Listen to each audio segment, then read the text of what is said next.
Good morning dear students. तो बेटे आज की क्लास शुरू कर रहे हैं। देखो हमारी 2 यूनिट कंप्लीट हो चुकी हैं। आज हमें जो यूनिट स्टार्ट करनी है वो है 3rd यूनिट, ठीक है। और ये यूनिट कंप्लीट हमारे इसमें 3 to 4 चैप्टर्स हैं। ये हम स्टार्ट करें चैप्टर नंबर 7 से, आई थिंक चैप्टर नंबर 11 तक है ये। उसमें कंप्लीट इन्फॉर्मेशन है हमारी लेज़र के बारे में, ठीक है। तो ये जो हमारी कंप्लीट यूनिट है, यूनिट नंबर 3rd, इसमें हमें कंप्लीट किसके बारे में पढ़ना है? लेज़र के बारे में। तो काफ़ी इंटरेस्टिंग टॉपिक है, इंटरेस्ट लेके पढ़ोगे तो काफ़ी मज़ा आएगा इसमें पढ़ने में। लेज़र के बारे में जानने को मिलेगा। अभी तक देखो जो लेज़र लाइट देखते थे, तुम देखते थे कि वो क्या है, बहुत शार्प लाइन में ट्रैवल करती है, ठीक है। यानी कि शार्प लाइन में एक पॉइंट की तरह, कहीं पे भी हम उसको जब वो जो लेज़र टॉर्च आती छोटी सी, उसको कहीं पे भी देखते हैं तो क्या है, लेज़र बीम सा बनाती हुई हमें एक स्पॉट सा मिलता है, ठीक है। ऑर्डिनरी जो हमारी लाइट है, जैसे टॉर्च वगैरह वाली जो लाइट है, अपनी जो नॉर्मल डेली लाइफ वाली लाइट हम यूज़ करते हैं, वाइट लाइट, वो क्या है, स्कैटर्ड हो जाती है। वो स्कैटर्ड हो जाती है तो वो इतना ज़्यादा शार्प स्पॉट नहीं बना पाती है, ठीक है। उसके जो पार्टिकल्स है, जो नंबर ऑफ फोटोन्स है उसमें, वो क्या है, ट्रैवल कर जाते हैं। अच्छा, लेज़र क्या होती है? लेज़र की अपनी डेफिनेशन है, LASER, laser, light amplification due to stimulated emission of radiation. अच्छा, स्टिमुलेटेड एमिशन क्या है, इसके बारे में हम अभी आगे डिटेल में बात करेंगे। ये वो प्रोसेस है जिस प्रोसेस पे जो लेज़र है वो वर्क करती है। तो इसकी डेफिनेशन क्या होगी? Light amplification due to stimulated emission of radiations, ठीक है। स्टिमुलेटेड एक प्रोसेस है बेटा, जिससे जो रेडिएशंस फॉल होती है, that is form due like a laser, ठीक है। तो वो लेज़र की तरह फॉर्म करती है। अच्छा, सबसे पहले अब हमें जानना है जो लेज़र लाइट है और जो हमारी नॉर्मल लाइट होती है उसमें डिफरेंस क्या होता है। देखो, तुमने लेज़र लाइट देखी होगी। लेज़र लाइट बहुत यूज़ होती है, जैसे मेडिकल साइंसेज में भी इसकी बहुत सारी एप्लीकेशंस है। जैसे हम हेयर रिमूवल के लिए, आई सर्जरी के लिए, स्टोन किडनीज़ के ऑपरेशंस के लिए हम लेज़र का यूज़ करते हैं, ठीक है। ये इंडस्ट्री वगैरह में कटिंग के लिए, ड्रिलिंग के लिए हम लेज़र का यूज़ करते हैं। जो अपने ये बार कोड वगैरह होते हैं उनको रीड करने के लिए लेज़र का यूज़ करते हैं। और क्या हो गया अपने, जैसे ये लेज़र फोटो स्टेट वाली जो भी मशीन्स होती है उनमें हम लेज़र लाइट का यूज़ करते हैं। तो आज के टाइम पे लेज़र की जो एप्लीकेशंस है वो काफ़ी ब्रॉड है, काफ़ी एरियाज़ में हम इनका यूज़ करते हैं, ठीक है। अच्छा, जानते हैं जो ये लेज़र है ये बाकी जो नॉर्मल लाइट से डिफरेंट है वो कैसे है। देखो, लेज़र लाइट है, मान लो ये लेज़र लाइट है, तो हम देखते हैं कि वो एक बीम में ही ट्रैवल करती है, मतलब एक स्पॉट में, एक पैरेलल बीम में ही ट्रैवल करती है। तो क्या प्रॉपर्टी है इसकी जो इसे नॉर्मल लाइट से डिफरेंट बनाती है? जैसे ये हमारी नॉर्मल लाइट है, यहाँ पे ये हमारी टॉर्च है, तो जो इससे लाइट होती है ना वो स्कैटर हो जाती है, वो फैल जाती है, ठीक है। फर्स्ट इसकी जो प्रॉपर्टी है इंपॉर्टेंट, वो है मोनोक्रोमेटिक। मोनोक्रोमेटिक होने का मतलब क्या है कि ये एक ही, वो जो अपने पास सिंगल जो बीम है उसी में ट्रैवल करती है। अच्छा, सिंगल बीम में क्यों ट्रैवल करती है? क्योंकि इसमें एक टाइप के ही फोटोन्स होते हैं जिनकी सिंगल फ्रीक्वेंसी और सिंगल वेवलेंथ होती है। वो टाइप के फोटोन्स यहाँ पर अलाइन हो जाते हैं एक ही बीम की फॉर्म में, तब ये एक बीम की फॉर्म में फ्लो करती है, बीम की फॉर्म में ट्रैवल करती है, उसे बोलते हैं मोनोक्रोमेटिसिटी, ठीक है। दूसरा, जैसे ये होती है पॉलीक्रोमेटिक होती है, मतलब यहाँ पर number of frequency, number of wavelength जो होते हैं वो अलग अलग होते हैं सारी जो लाइट्स होती है। क्योंकि यहाँ पे वाइट लाइट्स है, वाइट लाइट है, इसमें 7 कलर्स होते हैं। विबग्योर पढ़ा होगा ना काफ़ी देर। तो विबग्योर जो होते हैं ये सबकी अपनी अपनी वेवलेंथ और जो फ्रीक्वेंसी होती है वो डिफरेंट होती है। तो जो यहाँ पे ये स्कैटरिंग होती है वो on the basis of this frequency and the wavelength होती है, ठीक है। सेकंड जो होता है, ये सेकंड जो प्रॉपर्टी है वो है इसकी कोहेरेंट। ये जो लाइट होती है ये कोहेरेंट होती है। अच्छा, कोहेरेंट क्या होता है? कोहेरेंट वो होता है कि ये जो लाइट है ना ये फ्लो कर रही है, इसके जो फोटोन है उनके बीच में एक डिफाइनाइट फेज है। डिफाइनाइट फेज है तो मतलब एक फेज फिक्स है, एक कोरिलेशन है उसके फेज के बीच में, ठीक है। उसे हम बोलते हैं कोहेरेंट। यहाँ पे ये नॉन कोहेरेंट होती है, कोई भी डिफाइनाइट फेज नहीं होता है इनके बीच में, ठीक है। कोई भी डिफाइनाइट जो भी फेज बनाते हैं आपस में, जो फोटोन्स होते हैं, डिफाइनाइट फेज ना होने के कारण, उनके आपस में कोई रिलेशन ना होने के कारण ये कैसी है, नॉन कोहेरेंट होती है। थर्ड प्रॉपर्टी ये डायरेक्शनल दिख रहा है, ये कैसी होती है, यूनी डायरेक्शनल। ये क्या होती है, नॉन डायरेक्शनल, हमें नहीं पता होता ये किस डायरेक्शन में जा रही है। हाईली इंटेंसिटी होती है। इंटेंसिटी क्या होती है भाई, इंटेंसिटी होती है कि light energy per unit area, कि कितनी लाइट एनर्जी ट्रैवल कर रही है हमारी कितनी लाइट एनर्जी ट्रेवल कर रही है हमारी किस एरिया में, उसे बोलते हैं, यानी कि ये हाईली इंटेंस होती है। मतलब अगर हम 1 वोट की लेज़र लाइट ले और 100 वोट का कोई लैंप ले, तो उस 100 वोट के कंपैरिजन में ये क्या है, हाईली इंटेंस होगी। ठीक है, इसके बारे में भी आगे बात करेंगे। ये क्या होती है, लो इंटेंस होती है। तो ये तो डिफरेंस हुआ between laser light and the normal light. अब हम देखेंगे कि जो लेज़र है वो बेसिक्स क्या लेज़र है, कैसे ये काम करती है, किन किन प्रोसेस पे ये काम करती है। ठीक है, इसकी जो ये प्रॉपर्टी है कैसे वर्क करती है। ठीक है भाई, इनके बारे में थोड़ा डिटेल में पढ़ेंगे। हाँ जी, तो आगे क्या है भाई, basic of laser. Laser is a device that emits collimated monochromatic, collimated मतलब एक ही बीम में जा रही है, मोनोक्रोमेटिक मोनो बीम बना रही है, एक ही बीम में ट्रेवल कर रही है। हाईली इंटेंस, ये कैसी है, कोलिमेटेड मोनोक्रोमेटिक हाईली इंटेंस। भाई ध्यान से सुनते जाना, आपको है ना इसके अलावा कुछ भी पढ़ने की ज़रूरत नहीं पड़ेगी। आप एग्जाम में भी इस टाइप से लिख के आ सकते हो, जैसे मैं आपको बता रही हूँ। आप अगर मेरी बातें सिर्फ ध्यान से सुनोगे ना, आपके दिमाग में यही रह जाएंगी। ठीक है, वीडियो को ही 2-3 बार ध्यान से सुन लोगे ना, तो आपको ज़्यादा पढ़ने की भी ज़रूरत नहीं पड़ेगी। ठीक है, इसको एक बार ध्यान से सुन लोगे तो आपको एग्जाम पॉइंट ऑफ व्यू से आपका ये टॉपिक अच्छे से तैयार हो सकता है। ठीक है, इसलिए जो मैं बोल रही हूँ वो ध्यान से ही सुनते रहना। Laser is a device emits a collimated monochromatic highly intense unidirectional beam of light. ठीक है, the full form of laser light is, full form अभी हम पढ़ के आए हैं लेज़र लाइट की, क्या होती है, light amplification due to stimulated emission. Stimulated emission के बाद में अभी पढ़ेंगे, of radiations. Laser light is a different from the ordinary light, अभी हमने पढ़ा कैसे डिफरेंट है ऑर्डिनरी लाइट से। As it has the following 4 special features, इसके पास ऑर्डिनरी लाइट से ये 4 स्पेशल फीचर्स हैं। फर्स्ट क्या है, मोनोक्रोमेटिसिटी। मतलब मोनोक्रोमेटिसिटी अभी मैं बता के आई थी, क्या था भाई, a laser emits light beam of single frequency and single wavelength. Most important है, ये ध्यान रखना। क्या है भाई, मोनोक्रोमेटिसिटी, जो हमारे पास वो लेज़र लाइट का जो बीम आता है, वो जो बीम एमिट आउट करती है, उसकी फ्रीक्वेंसी और जो वेवलेंथ होती है वो सिंगल, मतलब जिन फोटॉन्स की फ्रीक्वेंसी और वेवलेंथ सेम होगी वही एक बीम में अलाइन हो जाएंगे। ठीक है, that is a laser emit light. ठीक है, नेक्स्ट जो प्रॉपर्टी है वो है डायरेक्शनलिटी। ये क्या है, यूनी डायरेक्शनल है, एक ही डायरेक्शन, एक पर्टिकुलर डायरेक्शन में ट्रैवल करती है। A laser emits light beam in one particular direction. Next property क्या है, intensity. A laser beam can be focused on a very small area. A laser beam intense होने के कारण, मैंने बताया इंटेंसिटी क्या होती है, एनर्जी पर यूनिट एरिया, कि कितनी भी लाइट एनर्जी कितने एरिया में हमें शो आउट हो रही है, एमिट आउट हो रही है। ठीक है, उसे हम बोलते हैं उसकी इंटेंसिटी। तो ये किसी स्मॉल एरिया में काफ़ी अच्छे से फोकस, तभी तो हम इसे मेडिकल एप्लीकेशंस में यूज़ करते हैं। A laser beam can be focused on a very small area, that is laser is 1000 times more intense than the ordinary light। ordinary light से ये काफ़ी क्या है, इंटेंस है। नेक्स्ट जो प्रॉपर्टी है वो है coherence. Laser beam is a highly coherent, it means there is definite phase correlation between the photons of the laser beam. मान लो ये फोटोन्स ट्रेवल कर रहे हैं लेजर बीम के, ठीक है, तो मान लो यहाँ पर पूरा एक बीम बना रहे हैं। मान लो यहाँ से जो फोटोन गया वो एच म्यू, यहाँ से जो फोटोन गया वो एच म्यू। इनके बीच में जो रिलेशन है ना, जो फेज रिलेशन है वो क्या है, सेम है। सबके बीच में एक डिफाइनाइट रिलेशन है, जिस कारण ये शो करते हैं कोहेरेंट प्रॉपर्टी को। इतनी बात क्लियर हुई। अच्छा, अब हमारे एक साइंटिस्ट थे आइंस्टाइन, उन्होंने ना इस पर लेज़र पर थोड़ा काम किया 1917 के अराउंड, ठीक है।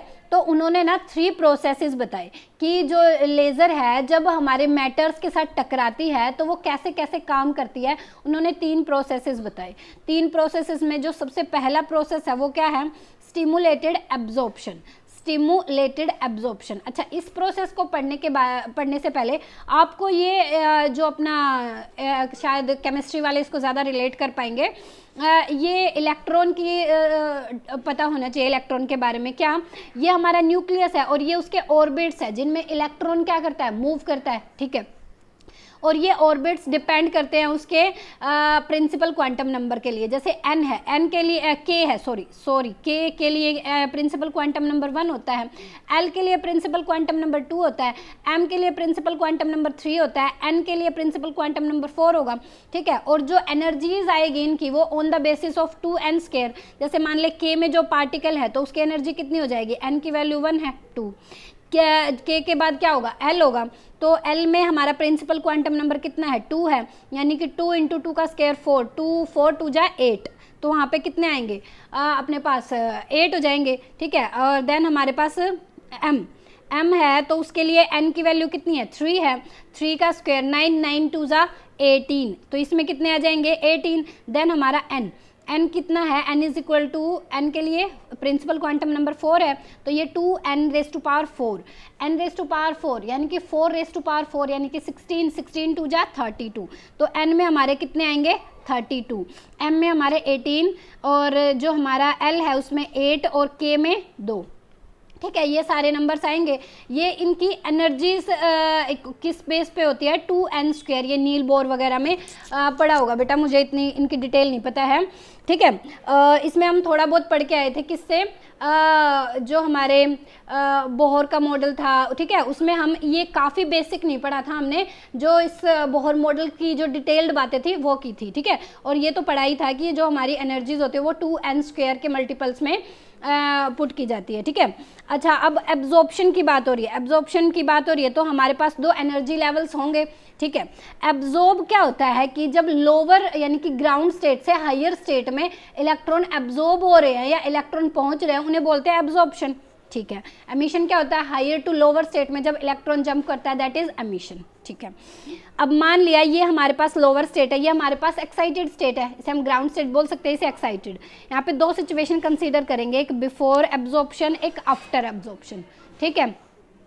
तो हमने यहाँ पे एक फोटोन दिया जिसकी एनर्जी थी h μ, ठीक है। इसको एब्जॉर्ब करने के बाद जो ये हमारा पार्टिकल है ये किस में पहुँच गया, ये जो इलेक्ट्रॉन हमारा किस में पहुँच गया, हायर स्टेट में।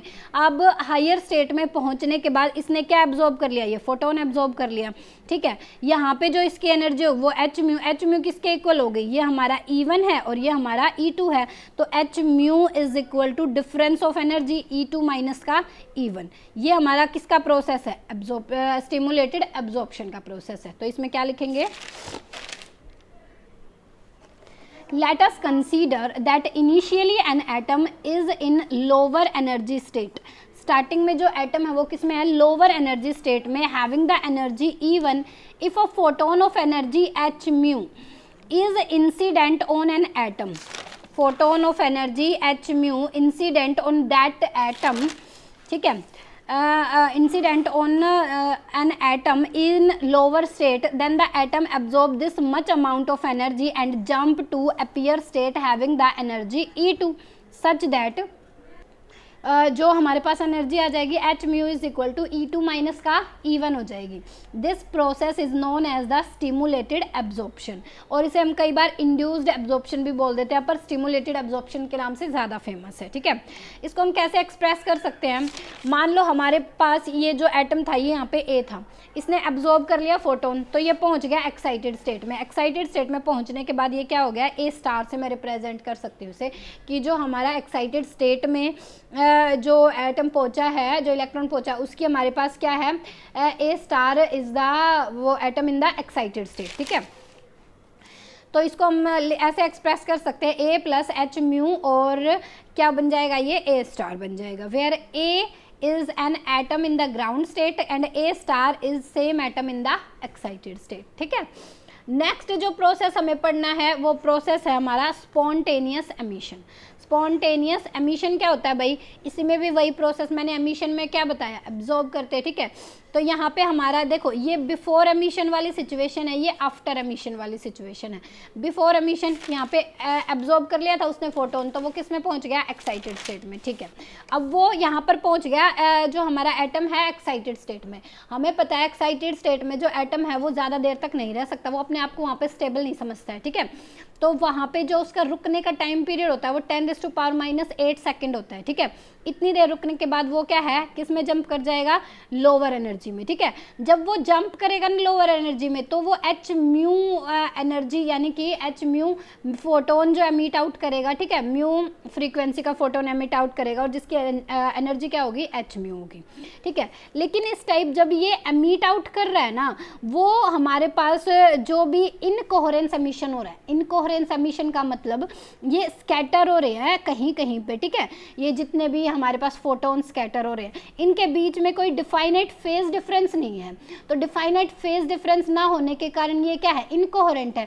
इनकोहेरेंट तो हमारा किस में, लेजर में आता ही नहीं। तो जो स्पॉन्टेनियस एमिशन है ना, ये किस में पार्ट नहीं करता है, ये किस में प्रेजेंट नहीं होता है, ये लेजर में प्रेजेंट नहीं होता है। This process is not used in the laser beam. तो इस प्रोसेस को हम लेजर बीम में यूज नहीं कर सकते हैं, इसलिए ये इतना ज़्यादा फेमस भी नहीं है। बस इसमें ये हम जब आइंस्टाइन ने स्टडी की थी तो उन्होंने 3 जो हमें प्रोसेसेस थे उनमें बताया था, तो इसको पढ़ना ज़रूरी है।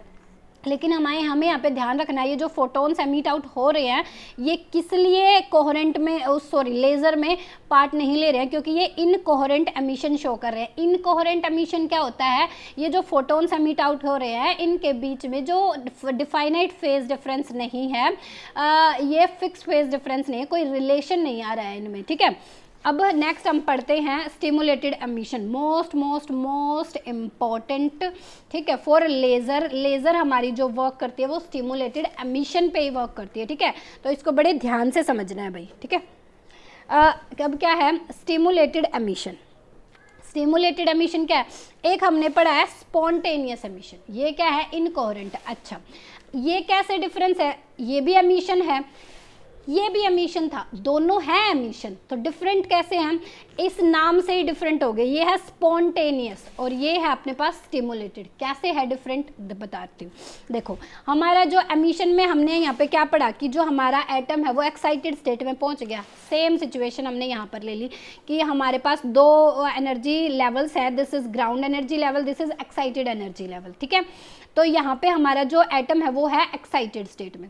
अब यहाँ पे हमें डिफरेंस क्या लेना है, हमें यहाँ पे एक इंसिडेंट कराना है फोटोन एच म्यू एनर्जी का। यहाँ पे एक फोटोन इंसिडेंट कराएंगे जिसकी एनर्जी होगी एच म्यू, ठीक है। अब ये जब हमारा क्या होगा, एमिट आउट होगा हायर टू लोअर, क्योंकि हमें पता है हायर स्टेट में वो 10⁻⁸ सेकंड से ज़्यादा नहीं रुक सकता है, ठीक है। इतने टाइम रुकने के बाद वो क्या है, लोअर स्टेट में जंप करेगा। लोअर स्टेट में जंप करेगा तो हमारे पास ये यहाँ पे आ जाएगा।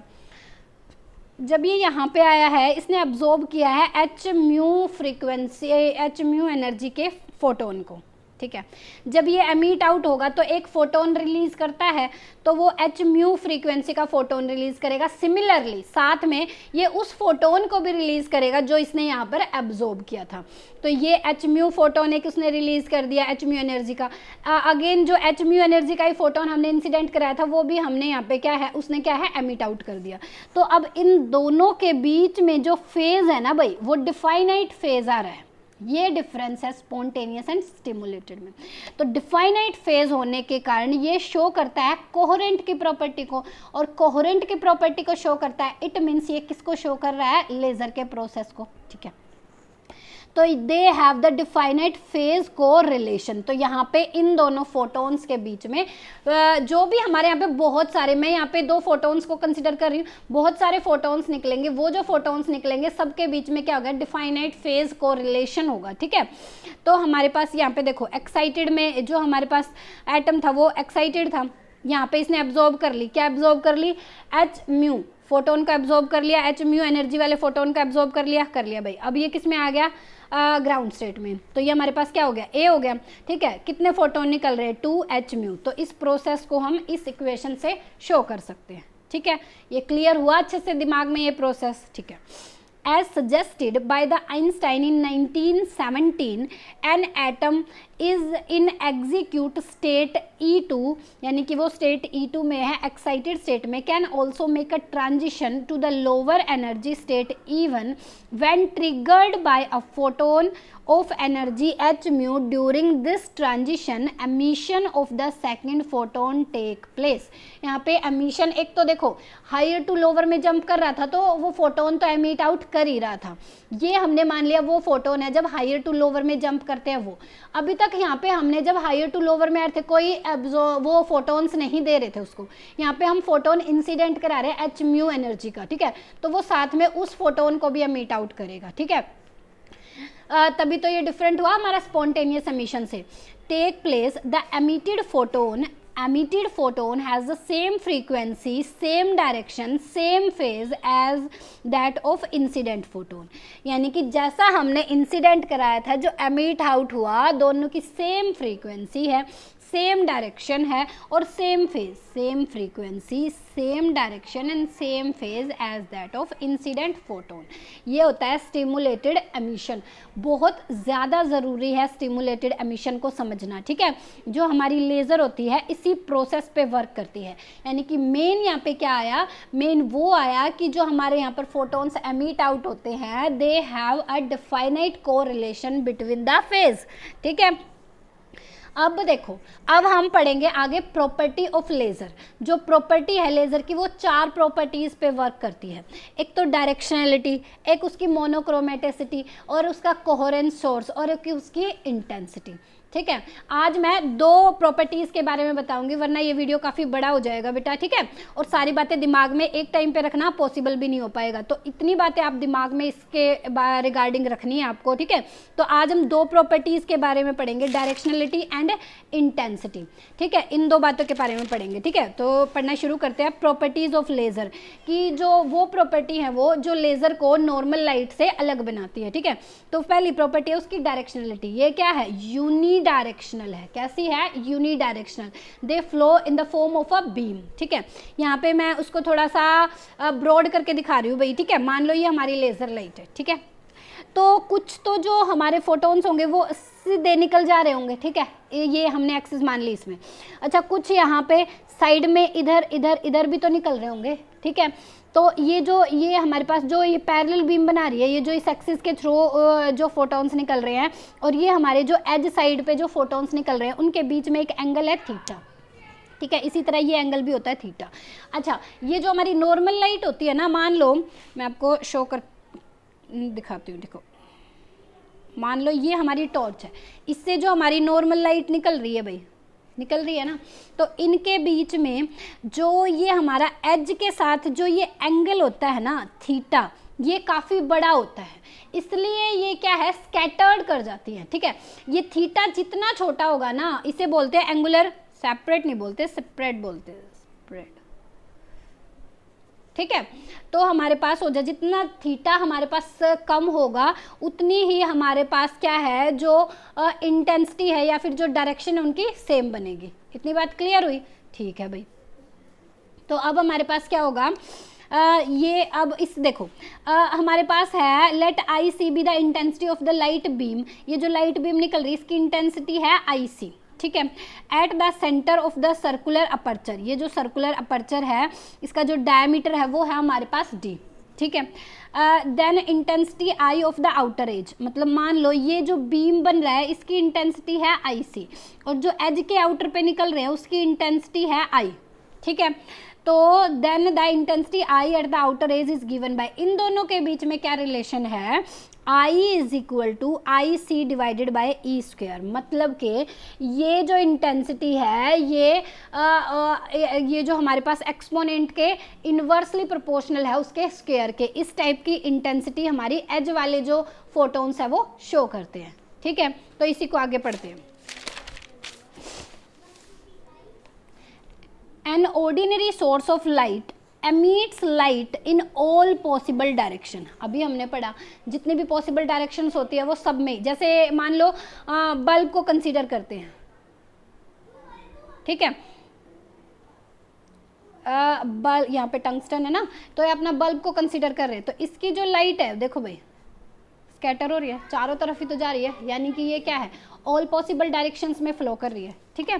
तो ये हमारा किसका एग्जाम्पल है, ऑर्डिनरी लाइट्स का। An ordinary source of light emits light in all the possible direction. On the other hand, a laser source emits directions only in one direction.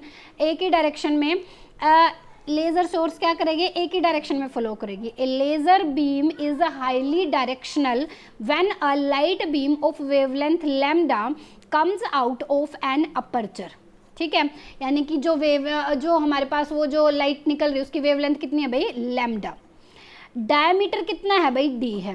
Then the beam propagate by a parallel beam, वो जो beam निकल रहे हैं उससे light के, propagate a parallel beam through the certain distance, जिससे उस distance को हम क्या बोलते हैं, रिले रेंज। उस डिस्टेंस को हम क्या बोलते हैं, रिले रेंज। ये जो रेंज ट्रैवल कर रही है इसको डी स्क्वायर बाय में लैम्डा है, ये जो रेंज ट्रैवल कर रही है। डी क्या है, डायमीटर, लैम्डा क्या है, वो वेवलेंथ है उसकी, जो भी लाइट एमिट आउट हो रही है। Given by the lambda square by the D square upon में lambda. Beyond this it begins to diverse due to the diffraction effect, वो डाइवर्स हो रही है डिफ्रैक्शन इफेक्ट के कारण। ऑप्टिक्स तुम बहुत अच्छे से पढ़ के आए होगे सेकेंड ईयर में, ठीक है, मैं ये मान के चल रही हूँ, तुम्हें बेसिक्स पता होंगे ऑप्टिक्स के, ठीक है। The angular spread of the beam is given bye, angular spread जो थीटा है, अब देखो थीटा जितना ज़्यादा कम होगा उतनी ही ज़्यादा वो क्या है, डायरेक्शनल, एक डायरेक्शन में आ पाएगी, स्कैटर नहीं हो पाएगी, ठीक है। तो थीटा हमारा देंगे बीटा इंटू में लैम्डा डिवाइडेड बाय डी।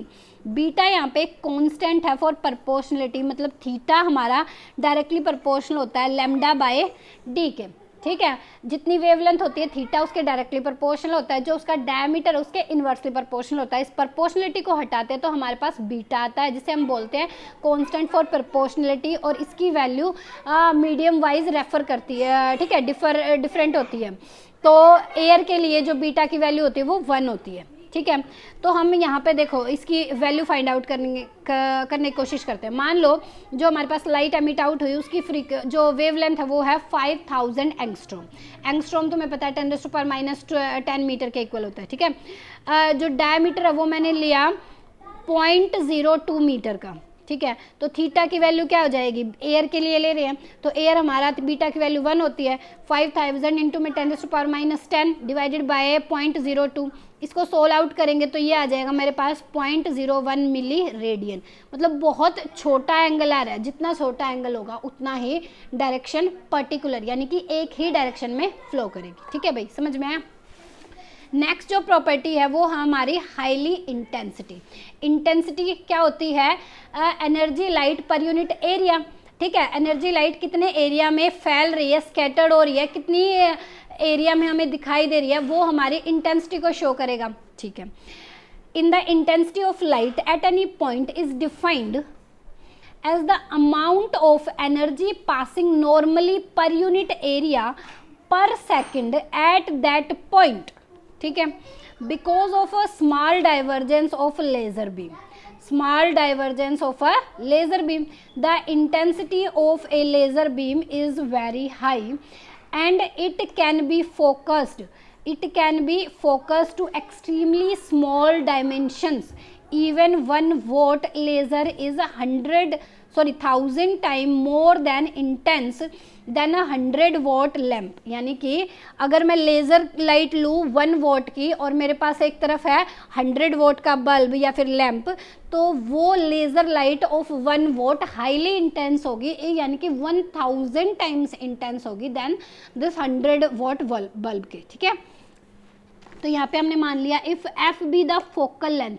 अब देखो यहाँ पे हमें पता है ऑप्टिक्स में पढ़ के आया, फोकस्ड लेने के लिए हमें कैसा लेंस लेना पड़ेगा, कन्वेक्स लेंस लेना पड़ेगा, ठीक है। उससे निकलने वाली लाइट से ज़्यादा फोकस्ड होती है ना, सारी एक पॉइंट पे आके मिल जाती है, तो उसके लिए हमें क्या है, कन्वेक्स लेंस लेना पड़ेगा। कन्वेक्स लेंस लेंगे उसकी क्या होगी, कुछ फोकल लेंथ होगी, वो हमने मान ली F is the focal length, A is the radius of the lens, वो जो लेंस लेंगे उसकी कुछ अपनी रेडियस भी होगी, ठीक है, स्फेरिकल शेप का होगा, ठीक है। To focus a circular shape का होगा, स्फेरिकल नहीं सर्कुलर।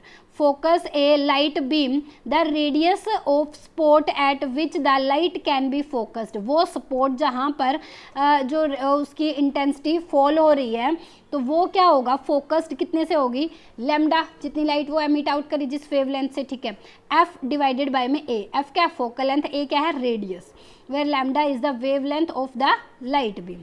तो हम यहाँ पे वैल्यू फाइंड आउट करते हैं कि कितने एरिया पे कितनी इंटेंसिटी आ रही है for bulb and for 1 watt of laser light, ठीक है। तो अपने पास लैम्डा की वैल्यू मैंने ले ली 6000 एंगस्ट्रॉम, ठीक है, तो ये सेंटीमीटर में हमने ले ली, ठीक है। एफ की वैल्यू मैंने ले ली 10 सेंटीमीटर, यानी कि जो फोकल लेंथ है वो है 10 सेंटीमीटर। ए हमारे पास क्या है, कन्वेक्स लेंस तो पता होगा भाई, ये इसकी क्या आता है, प्रिंसिपल एक्सिस होती है, ठीक है, प्रिंसिपल एक्सिस होती है। और यहाँ पे इसकी फोकल, ये अपने पास क्या होता है, ये क्या होती है, इसकी प्रिंसिपल एक्सिस होती है, ये इसका ऑप्टिकल सेंटर होता है, ठीक है। जितनी भी लाइट आती है वो हमारे पास यहाँ पे क्या है, फोकस्ड हो जाती हैं, ये कहीं इसका फोकस होता है, ठीक है। ये सारी बातें तो हमें पता होनी चाहिए। तो एरिया निकाल रहे, एरिया ऑफ स्पॉट, वो स्पॉट देखो किस सर्कल की तरह नहीं बन रहा है वो स्पॉट, तो उस पर जो एरिया लगेगा एक सर्कल का नहीं लगेगा, वो क्या होता है पाई आर स्क्वायर, पाई इंटू में आर यानी कि रेडियस का स्क्वायर, वो हमारी किस फॉर्म में आएगी, लैम्डा इंटू में एफ बाय ए इसका स्क्वायर। तो यहाँ पे 22/7 इन सब की वैल्यू पुट करेंगे तो मेरे पास जो आंसर आएगा वो आएगा 113.04 इंटू 10⁻⁻10 सेंटीमीटर स्क्वायर, ठीक है। ये एरिया ऑफ दैट स्पॉट आ गया। इस एरिया से मैं इंटेंसिटी निकाल लूंगी। इंटेंसिटी कैसे निकालते हैं, वो जितनी पावर देगा डिवाइडेड बाय में कितना है एरिया, पावर कितनी लेके चले हैं 1 वाट लेके चले हैं, डिवाइडेड बाय जितना एरिया की वैल्यू होगी दैट इज इंटेंसिटी। तो क्या होगा, intensity of 1 watt of laser is intensity power upon में एरिया, पावर की वैल्यू ये, एरिया की वैल्यू अभी फाइंड आउट करके आए, तो ये नियर बाय 10⁻8 वाट पर सेंटीमीटर स्क्वायर होगी, जो कि काफ़ी हाई है, ये इंटेंसिटी काफ़ी हाई है। अच्छा, अब 100 वाट के बल्ब के लिए निकालेंगे एरिया। देखो 100 वाट का जो बल्ब होता है, मैंने यहाँ पे बनाया भी है, ये क्या है स्फेरिकल, क्योंकि जो ये वेव फ्रंट देता है ना, ये चारों तरफ बना रही है, तो इन वेव फ्रंट को जब हम मिलाते हैं जो हमारे पास एक पाथ आएगा वो एक स्फेरिकल टाइप का आएगा, यानी कि एक जो हमारे पास बल्ब है या जो लैंप है वो जो वेव फ्रंट देता है वो कैसा है, स्फेरिकल देगा, ठीक है। तो यहाँ पे एरिया भी किसका लेंगे, स्फीयर का लेंगे, वो क्या होता है 4πr square, 4πr square, are यहाँ पे कितनी लेके चले उसकी रेडियस अपने पास 10 सेंटीमीटर, ठीक है। वो जो हमारे फोकल लेंथ तक आ रहा है वो कितनी है 10 सेंटीमीटर है, सॉरी ए जो रेडियस है 10, ठीक है। तो यहाँ पे हमने वैल्यू रख दी, इंटेंसिटी पावर अपॉन में एरिया, पावर कितनी है इसकी 100 वाट है, डिवाइडेड बाय एरिया की वैल्यू रखूंगी तो कितने आएगा 0.08 वाट, जो कि बहुत कम है इन कंपैरिजन ऑफ दिस, ठीक है। तो ये हमारे पास क्या है, does a laser beam have very high intensity. तो ये लेज़र की दो प्रॉपर्टीज़ के बारे में हमने पढ़ा, डायरेक्शन और क्या, डायरेक्शनलिटी और क्या पढ़ा, हाईली इंटेंसिटी, ठीक है। ये 4 प्रॉपर्टीज़ होती है, 2 प्रॉपर्टीज़ के बारे में हम कल पढ़ेंगे, ठीक है भाई। काफ़ी important exam point of view से डायरेक्ट इन प्रॉपर्टीज़ के बारे में लिखने पे आ जाता है, 6 to 8 और 9 मार्क्स में आ जाता है, ठीक है। तो आपको ये सारी बातें इसके बारे में पता होना चाहिए, जितनी सिंपल लैंग्वेज में हो सकता था मैंने आपको बताने की कोशिश की है, ठीक है। आपको कोई डाउट हो, कोई कुछ समझ में ना आए तो आप मेरे से पूछ सकते हो, कुछ रह गया हो इसमें मेरे को बताने के लिए तो आप वो मेरे से पूछ सकते हो, ठीक है। इस वीडियो को कम से कम 1-2 बार ज़रूर, 2 बार तो ज़रूर सुनना, आपको दिमाग में चीज़ें रह जाएंगी, ठीक है। और जब आप एग्ज़ाम के लिए पढ़ना शुरू करोगे तो आपके दिमाग में सारी बातें आ जाएंगी, ठीक है। और पढ़ते रहिए, all the very best, thank you.